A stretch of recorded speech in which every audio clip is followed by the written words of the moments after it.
आणि आता एक महत्त्वाची बातमी, व्हाय आय किल्ड गांधी या चित्रपटाचा प्रोमो रिलीज झाला. पुढच्या काही दिवसात म्हणजे 30 जानेवारीला हा चित्रपट OTTवर रिलीज होणार आहे. आणि यात भूमिका केली आहे ते राष्ट्रवादी काँग्रेसचे खासदार अमोल कोल्हे यांनी स्वतः. अमोल कोल्हे आपल्यासोबत जोडले गेलेत. विनोद राठोड आपले प्रतिनिधी आहेत. विनोद.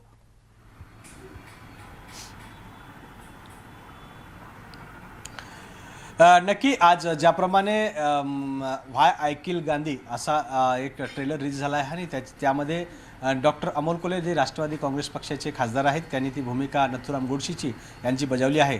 यामुळे एक नवीन वादंग निर्माण झाला आहे आणि खास करून राष्ट्रवादी काँग्रेस पक्ष आणि काँग्रेस पक्ष यामध्ये महात्मा गांधी आणि नथुराम गोडसेवर नेहमीच विरोधाभास राहिला आहे. आणि आपण त्यांच्याकडून जाणून घेऊया की हा जो अभिनय केला आहे त्या अभिनयामध्ये त्यांना काय दिसलं, ते पक्षाचे खासदार असताना त्यांची काय भूमिका आहे.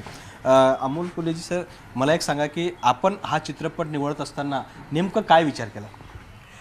कसं विनोदजी, मुळात 2017 साली म्हणजे मला आठवतं 2016चा डिसेंबर किंवा 2017ची जानेवारीच्या दरम्यान या सिनेमाचं खरं तर चित्रीकरण झालं, जेव्हा मी तशा अर्थानं कोणत्याही राजकीय पक्षामध्ये पूर्णपणे सक्रिय नव्हतो किंवा मी लोकप्रतिनिधी हा कुठूनही नव्हतो.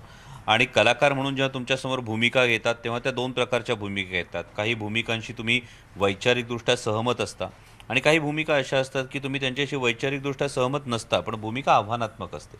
म्हणजे उदाहरणार्थ एखाद्या कलाकारानं एखाद्या गँगस्टरची भूमिका जर सुंदररित्याने साकारली तर याचा अर्थ असा होत नाही मानसिकदृष्ट्या तो कलाकार त्या गँगस्टरशी 100% सहमत आहे. आणि मी माझ्या फेसबुक पोस्टमध्ये सुद्धा जाहीरपणे हे सांगितलेलं आहे की त्यानंतर 2019मध्ये मी खरं तर सक्रिय सामाजिक जीवनामध्ये आलो आणि त्यानंतर किंवा त्याआधीसुद्धा कधीही मी गांधीजींच्या हत्येचं समर्थन किंवा गोडसेंचं उदात्तीकरण या गोष्टी करताना मी कधीही दिसलेलो नाही किंवा तसा माझं कोणतीही वैचारिक भूमिका कधीच राहिलेली नाही आणि यापुढेही कधी राहणार नाही. पण एक कलाकार म्हणून एक आव्हानात्मक भूमिका समोर येते आणि ती भूमिका मी 2017 साली साकारली होती. तुम्ही आता म्हटलं की गांधीजींच्या हत्येचे कधीच तुम्ही हे केलं नाही, परंतु त्या चित्रपटामध्ये एक गोष्ट मात्र तुमच्या या तोडून पाहायला मिळाली आणि ऐकायला मिळाली की मैंने गांधी का वध किया.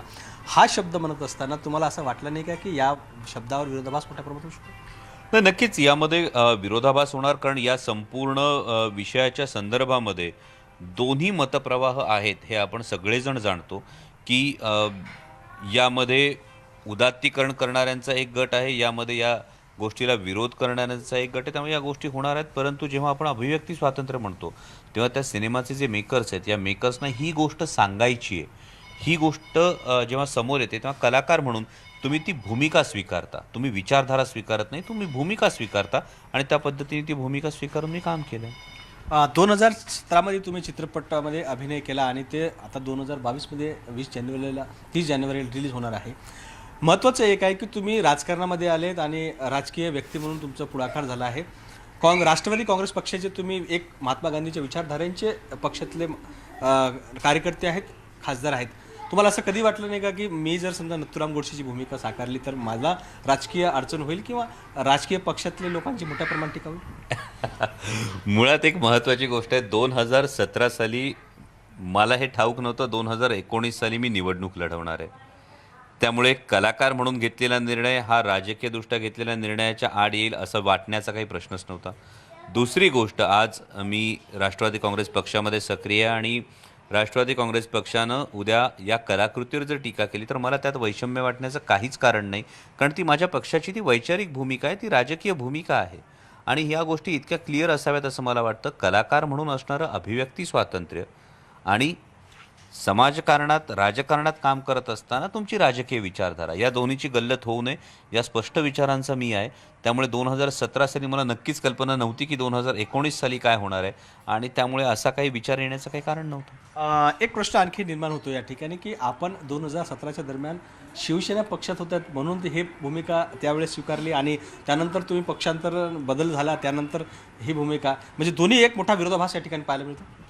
नाही, आपण जर पाहत असाल तर त्या काळामध्ये साधारणतः शिवसेनेतून सुद्धा मी बऱ्यापैकी सक्रिय हे कमी झालो होतो आणि त्यानंतर लगेचच स्वराज्यरक्षक संभाजी या मालिकेची संपूर्ण बांधणी सुरू झाली या संपूर्ण काळामध्ये, म्हणजे 2017 सालीमध्ये. त्यामुळे तिथे कुठेही राजकीय भूमिका ही आहे म्हणून हा सिनेमा करायचा अशातला भाग नव्हता. तर एक कलाकार म्हणून एक आव्हानात्मक भूमिका असते. ती आव्हानात्मक भूमिका जेव्हा समोर येते तेव्हा ती आव्हानात्मक भूमिका साकारायला काही हरकत आहे असं मला वाटलं नाही. तुमच्या या चित्रपटापासून किंवा तुमच्या या भूमिकेमधून राजकीय वादंग मोठ्या प्रमाणात निर्माण होऊ शकतो अशी शक्यता तुम्ही कधी नाकारली होती? तर ही शक्यता कधीच नाकारली नाही, कारण हा विषय तुम्ही पाहिल्यानंतर या विषयाच्या दोन मतप्रवाह हे नक्कीच आहेत. म्हणजे ज्यांना नथुराम गोडसे या व्यक्तीचं उदात्तीकरण करायचं हाही एक मतप्रवाह आहे आणि ही गोष्ट चूक आहे हे सांगणारा सुद्धा एक मतप्रवाह आहे. कलाकार म्हणून उद्या माझे हे उत्तरदायित्व किंवा ही माझी जबाबदारी तयार होते की आज या मेकरला ही गोष्ट सांगायची किंवा या मेकरला या सिनेमाला ज्यांना बनवायचं आहे त्यांना ही गोष्ट दाखवायची, ही बाजू दाखवायची.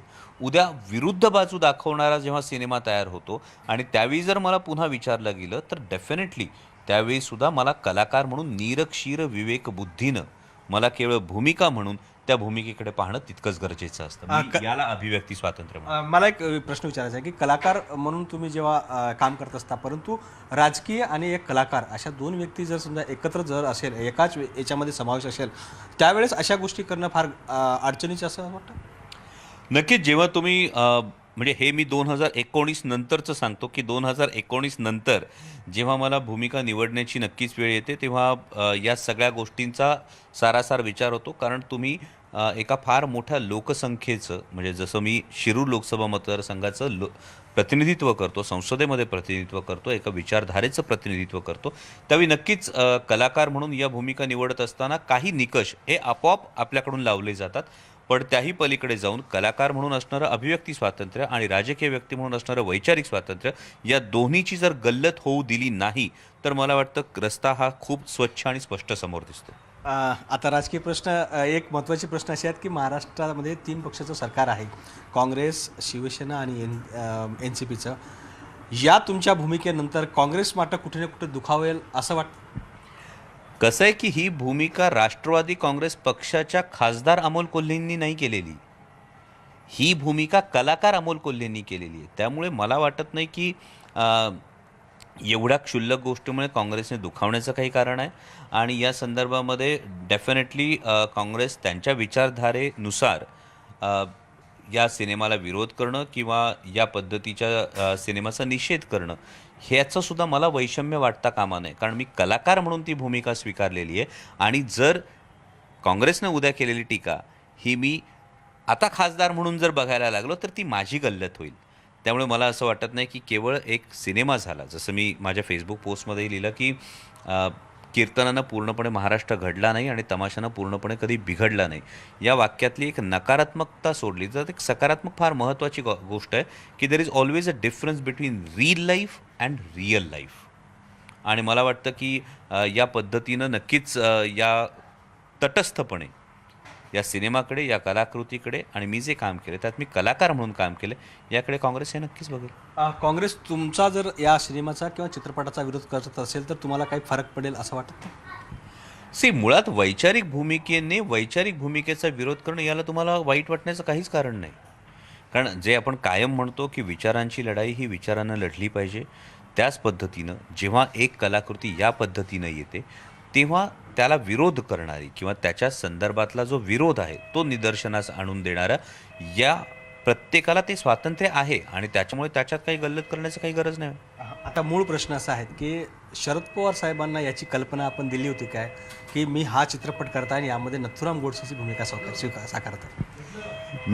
मी पुन्हा ते सांगतो की 2017 साली जेव्हा हा सिनेमा केला तेव्हा याची कल्पना देण्याची काही गरज आहे याची मला कल्पना नव्हती. परंतु काल जेव्हा ट्रेलर माझ्या समोर आला तेव्हा तो ट्रेलर समोर आल्याबरोबर या संदर्भातली कल्पना मी आमचे प्रदेशाध्यक्ष नामदार जयंतरावजी पाटील साहेब आणि आमच्या लोकसभेतल्या फ्लोअर लीडर माननीय खासदार सुप्रियाताई सुळे या दोघांनाही कल्पना दिलेली. ती या संदर्भातला सिनेमा मी 2017 साली केला होता आणि त्याचा ट्रेलर माझ्यासमोर आला जो कदाचित 30 जानेवारीला OTTवर रिलीज होतो. या नंतर पहिली प्रतिक्रिया काय होती? तुम्ही जे OTTचा जो ट्रेलर दाखवला, त्या नेत्यांची काय प्रतिक्रिया होती की तुम्ही नथुराम गोडसेच्या भूमिकेत असा एक आश्चर्य निर्माण होणारा प्रश्न निर्माण होतो? नाही, ही अगदी स्वाभाविक रिॲक्शन होती. म्हणजे माझ्या अनेक जवळच्या मित्रांनी सुद्धा मला हा प्रश्न विचारला. ज्यांना माझी मूळ वैचारिक किंवा माझी मूळ विचारधारा माहिती आहे, त्या प्रत्येकानं मला हा प्रश्न विचारून झालेला आहे की डॉक्टर तुम्ही आणि नथुराम गोडसेंच्या भूमिकेत. पण जे मी स्पष्टीकरण दिलं ते तीच गोष्ट आहे की कलाकार म्हणून असणारी गोष्ट आणि आता राजकीय भूमिका घेतल्यानंतरची गोष्ट. आणि तीच मला वाटतं मॅच्युरिटी किंवा त्याच पद्धतीचं एक व्यापक दृष्टिकोन हा माझ्या पक्षातल्या नेत्यांनी दाखवला. याचा मला नक्कीच अभिमान आहे की कलाकार म्हणून अमोल कोल्हेंनी ही गोष्ट स्वीकारली होती. तीही 2017मध्ये स्वीकारली होती. आणि त्यानंतर या गोष्टीची विचारधारा आणि कलाकार म्हणून असणारी भूमिका यात डेफिनेटली फरक आहे. न्यूज 18 लोकमतवर बातमी प्रसारित झाल्यानंतर राष्ट्रवादी काँग्रेस पक्षांच्या नेत्यांची काही प्रतिक्रिया आली आहेत का? त्यानंतर काही तुम्हाला सांगण्यात आलं की आपण बोलू नका किंवा हे अशी जी भूमिका आहे हा चित्रपट प्रदर्शित व्हायला नको? हे बघा, या संदर्भामध्ये आपण राष्ट्रवादी काँग्रेस पक्षाचे अध्यक्ष आदरणीय पवारसाहेबांची जो एक व्यापक सर्वसमावेशक दृष्टिकोन आहे हा आपण सगळेजण जाणतो. त्यामुळे काल या संदर्भातली कल्पना दिल्यानंतरसुद्धा किंवा ही बातमी समोर आल्यानंतरसुद्धा मला वाटतं की हा निखळपणा, ही परिपक्वता या गोष्टीच राष्ट्रवादी काँग्रेस पक्षाला फार वेगळ्या उंचीवर नेऊन ठेवतात की एक कलाकार म्हणून त्यानं घेतलेली भूमिका आणि एक राजकीय व्यक्ती किंवा आता लोकप्रतिनिधी म्हणून संसद सदस्य म्हणून तो करत असलेलं काम, या दोन वेगळ्या गोष्टी आहेत. हे जेव्हा पक्षाकडून विश्वास दिला जातो मला वाटतं त्यामुळेच मला माझ्या पक्षाचा अभिमान आहे. आपण ज्याप्रमाणे बोलत आहात आणि आतापर्यंत राष्ट्रवादी काँग्रेस पक्षाच्या प्रतिक्रिया आली नाही, याचा अर्थ असा समजायचा की अमोल कोल्हे यांची नथुराम गोडसेची भूमिका राष्ट्रवादी काँग्रेस पक्षाला स्वीकार्य आहे? मी पुन्हा पुन्हा तुम्हाला सांगतोय की don't put words in my mouth. की महत्त्वाची गोष्ट हीच आहे की कलाकार म्हणून अमोल कोल्हेंनी काय करावं हा अमोल कोल्हेचा व्यक्तिगत प्रश्न आहे. ज्यावेळी अमोल कोल्हे खासदार अमोल कोल्हे म्हणून, राष्ट्रवादी काँग्रेस पक्षाचे खासदार अमोल कोल्हे म्हणून काय भूमिका घेतील त्यावेळी नक्कीच माझा कान हा माझ्या पक्षाकडून धरला जाईल याविषयी सुद्धा मला तितकीच खात्री आहे. त्यामुळे अभिनेता अमोल कोल्हे आणि खासदार अमोल कोल्हे या दोन गोष्टींची गल्लत माझ्या पक्षाकडून होत नाही याचा मला अभिमान आहे. सर, पण आपण जरी वेगवेगळे म्हणत असाल परंतु एक मात्र हे गोष्ट स्पष्ट आहे की आपण खासदार आहात आणि कलाकार आहात, परंतु लोकप्रतिनिधी करत असताना कलाकाराला खासदाराच्या स्वरूपात जास्त मोठ्या प्रमाणात राहावं लागतं. तर मग अशी गोष्ट असताना मग लोकांमध्ये तुम्ही कसं जाल? कारण काय की आज तुमची ओळख जी आहे ती खासदार म्हणून आहे, आधीची ओळख जी होती ती एक अभिनेता म्हणून होती. तर मग यामध्ये तारतम्य कसं? कारण काय की जी भूमिका जी स्वीकारली आहे ती फार कॉन्ट्रोवर्सी आहे. 100% यामध्ये तारतम्य असण्याची गरज आहे आणि त्यामध्ये जबाबदारी घेणंसुद्धा तितकंच गरजेचं असतं. आणि म्हणूनच मी स्वतः ही गोष्ट सोशल मीडियावर जाहीर केलेली आहे की ही गोष्ट खरी अशी आहे, याच्यातली वस्तुस्थिती ही आहे. मला वाटतं लोकप्रतिनिधी म्हणून, एक जबाबदार लोकप्रतिनिधी म्हणून तुम्ही ही भूमिका केली याची जबाबदारीसुद्धा स्वीकारणं गरजेचं आहे. तुम्ही तुमची वैचारिक जी बैठक आहे, तुमची जी विचारधारा आहे तीही सुस्पष्ट करणं गरजेचं आहे. आणि त्यानंतर कलाकार म्हणून तुम्ही ही भूमिका केली हेही मान्य करणं तितकं गरजेचं आहे. तर या तीनही गोष्टी मी यापूर्वीच केलेल्या आहेत, नाहीतर मी तुम्हाला हा इंटरव्ह्यू देत नसतो. सुप्रियाताईंनी मला असं वाटतं एक बातमी बघितली असेल आणि याच्यानंतर त्यांचा काय रिॲक्शन होता? कारण नथुराम गोडसे म्हटलं की काँग्रेस आणि राष्ट्रवादी पक्षाचे आणि इतर जे काही विचारधाराचे लोक त्यांचे कान उभे होतात. त्यानंतर पहिली प्रतिक्रिया काय होती? हे बघा कसं आहे, आत्ता आपण हे सगळं ट्रेलरवरून बोलतो. 30 जानेवारीला जेव्हा सिनेमा हा OTT प्लॅटफॉर्मवर रिलीज होईल त्यानंतर खरं तर काय त्या संदर्भात प्रतिक्रिया येते मला वाटतं ते जास्त महत्त्वाचं आहे. कारण तेव्हा तो पूर्ण सिनेमा पाहिलेला असेल आणि त्यानंतर ती जी येणारी प्रतिक्रिया आहे त्यावेळी प्रतिक्रिया देण्याच्या पोझिशनमध्ये ते सुद्धा असतील. आणि मलासुद्धा त्याची नक्कीच कलाकार म्हणूनही उत्सुकता असेल. कारण मीच सिनेमा करून आज 4-4.5 वर्ष झालेली आहेत. त्यामुळे मीच 30 जानेवारीला तो पहिल्यांदा पाहीन. त्यामुळे त्याविषयी फार भाष्य करणं उचित ठरणार नाही. आम्ही एक प्रश्न फार महत्त्वाचा आहे की कलाकार म्हणूनच अमोल कोल्हेला बघणार की खासदार म्हणून, अशा ज्या भूमिका आहे पुढे भविष्यात जर मिळाल्या तुम्हाला तर तुम्ही पुन्हा त्या भूमिका करणार आहात का की ज्यामध्ये मोठ्या प्रमाणात कॉन्ट्रोवर्सी निर्माण होईल? मला वाटतं की तुमच्या प्रश्नातच याचं उत्तर लपलेलं आहे की 2019 साली शिरूर लोकसभा मतदारसंघाचं प्रतिनिधित्व करण्याची जबाबदारी खांद्यावर आल्यानंतर याबाबत अशी कोणतीही नवीन भूमिका स्वीकारल्याचं माझ्या तरी माहितीत नाही. ते तुमच्याही माहितीत नाही.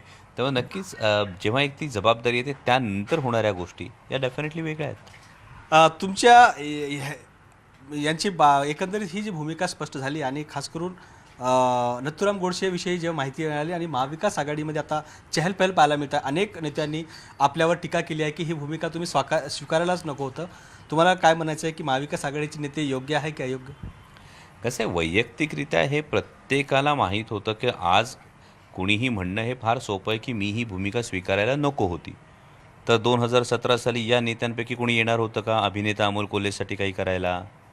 त्यामुळे आत्ता ही भूमिका सांगणं फार सोपं असतं. त्यामुळे 2017 साली जे झालं होतं, मी काय करायला हवं होतं, हे जर त्यांनी सांगावं असं मला वाटत नाही, तर त्यांनी आत्ता काय करायला हवं हे मी तरी का सांगावं? हा प्रत्येकाचा स्वतःचा प्रश्न आणि माझ्या म्हणजे महाविकास आघाडीतल्या नेत्यांनी या संदर्भात टीका केली तरी मी त्या संदर्भात मी सुरुवातीला स्पष्ट केलं की ही त्यांची वैचारिक भूमिका आहे आणि या वैचारिक भूमिकेविषयी मला कुठलंही वैषम्य वाटण्याचं काहीच कारण नाही. कारण वैचारिकदृष्ट्या ते जी भूमिका मांडतायत ती 100% रास्तच आहे, याविषयी दुमत नाही. मग मुद्दा तोच उभा राहतो की कलाकार म्हणून असणारं अभिव्यक्ती स्वातंत्र्य आणि व्यक्ती म्हणून असणारं वैचारिक स्वातंत्र्य. जर वैचारिक स्वातंत्र्य ही भूमिका त्यांची आहे त्याचा मी आदर करतो, तर मला वाटतं कलाकार म्हणून असलेल्या अभिव्यक्ती स्वातंत्र्याचा तेही आदर करतील. म्हणजे तुमचं म्हणणं असं आहे की तुम्ही टीकेची पर्वा करणार नाही. महाविकास आघाडीतलं सरकार लोकांनी जरी किती टीका केल्या तर तुमची भूमिका तुम्ही बदला? मी टीकेची पर्वा करणार नाही असं म्हणालो नाही, मी टीकेबद्दल वाईट वाटून घेणार नाही असं म्हणालो, कारण त्यांच्या वैचारिक भूमिकेचा मी आदर करतो. वेगवेगळ्या भूमिका आहे. भाजपने अशी टीका केली आहे ज्याप्रमाणे आपण फेसबुक पोस्ट केली आहे त्यामध्ये म्हटलं आहे की तुम्ही कीर्तन आणि तमाशा या दोन गोष्टीला एकत्र केला, दोघांचा अपमान केला असं म्हणतात. मला वाटतं की हे ऐकीव वाक्य हे मी मान्य केलेले आहे आणि त्या वाक्यातली नकारात्मकता सोडून ही गोष्ट मी जी नमूद केलेली आहे ही त्यातल्या सकारात्मकतेसाठी नमूद केली आहे. हे जर टीका करणाऱ्या कुठल्या नेत्याच्या लक्षात येत नसेल तर मला वाटतं त्यांनी पुन्हा एकदा फेसबुक पोस्ट माझी नीट वाचावी आणि केवळ टीका करण्यापेक्षा त्यातल्या सकारात्मक बाजूचा मी जो उल्लेख केलेला आहे ती सकारात्मक बाजू पाहावी. तुमच्या या चित्रपटानंतर तुम्हाला असं वाटतं का की महाविकास आघाडीमध्ये फूट पडेल किंवा काही अडचण होईल किंवा ताणतणाव निर्माण होईल? हो, एका चित्रपटाने जर सरकारमध्ये ताणतणाव निर्माण झाला असता तर एवढी मोठी गोष्ट कधीच नसते ती. मला वाटतं की सरकार या सगळ्या वेगवेगळ्या गोष्टी आहेत त्याचा एक कॉमन मिनिमम प्रोग्राम घेऊन अत्यंत चांगल्या पद्धतीनं महाविकास आघाडीचं सरकार काम करतं आहे. कोविडच्या या संपूर्ण लाटांमध्ये सुद्धा महाविकास आघाडी सरकारनं खूप चांगलं काम केलं आहे आणि केवळ एखादा सिनेमा किंवा एखादा कॉन्ट्रोव्हर्शियल विषय ज्यांनी जर सरकारवर असे परिणाम होत असते तर मला वाटतं की कलाक्षेत्र हे जास्त प्रभावशाली असते, पण तशी वस्तुस्थिती नाही आहे. त्यामुळे मला वाटतं की या गोष्टीकडे फार कॉन्ट्रोव्हर्शियल मुद्दा म्हणून पाहण्यापेक्षा हे एक अभिव्यक्ती स्वातंत्र्य आहे आणि तसंच वैचारिक स्वातंत्र्य आहे. इतका स्वच्छ आणि स्पष्टपणे या गोष्टीकडे पाहावं. ठीक आहे. हे होते अमोल कोल्हे यांनी आपली भूमिका स्पष्ट केली आहे. चित्रपट जे आहे ते 30 जानेवारीला प्रदर्शित होणार आहे. OTTवर हा चित्रपट पाहायला मिळणार आहे. नेमकी काय भूमिका असणार आहे त्या चित्रपटामध्ये आपल्या सर्वांना पाहायला मिळणार आहे. परंतु जे प्रोमो रिलीज झाला आहे त्यामध्ये मात्र नथुराम गोडसेची भूमिका फार आक्रमकतेने डॉक्टर अमोल कोल्हे यांनी मांडली आहे. मिलिंद, तुर्तास धन्यवाद या सगळ्या सविस्तर माहितीबद्दल आणि अमोल कोल्हे यांचंही धन्यवाद की त्यांनी हातचं काही न राखता आपली भूमिका मांडली. यासोबतच बुलेटिनमध्ये घेऊया एक छोटासा ब्रेक. पाहत राहा न्यूज 18 लोकमत.